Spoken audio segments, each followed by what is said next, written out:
The Martin County Golf Course has stood as a place to learn the game and hone your skills for nearly the last century. Now in 2020, the course is getting extensive renovations that will keep people coming back for years to come. 2, 1. With ceremonial shovels in the ground and real equipment moving dirt, renovations at the Martin County Golf Course have begun. We're building what I call the golf course of the future, the golf course that carries across all generations. Martin County Parks and Recreation Director Kevin Abate says this day was a long time in coming.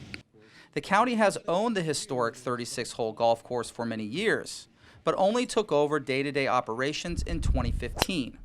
It was decided then that upgrades were needed. We've learned a lot about golf in this community. We've learned a lot about what people want, and we learned more importantly about the future of the golf course and what it means to this community. At one point, a consultant suggested the best use of the land was to sell it, something commissioners voted never to do.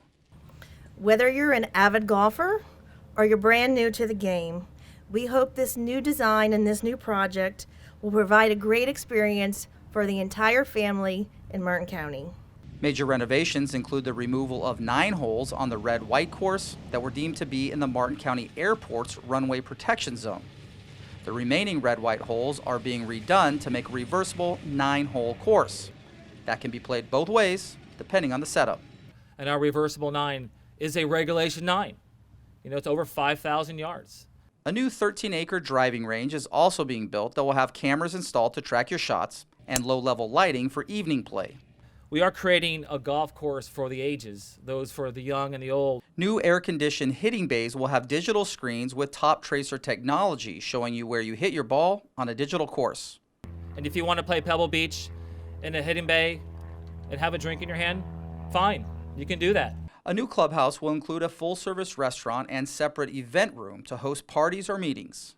With the mix of golf entertainment and an innovative course design, we hope that this new facility will be a draw for golfers and future golfers of all ages. The 18-hole Blugold course is currently open for play. You should be able to tee off on the new reversible 9-hole course by the end of the year. We want something for everybody. We don't want the golf course just to be for an exclusive group. We want it to be a golf course for all and a golf course for the future. The new clubhouse, driving range, and restaurant are set to open in early 2021. To follow construction updates or to book a tee time, go to martincountygolfcourse.com. For Martin County Television, I'm Bob Hoganson.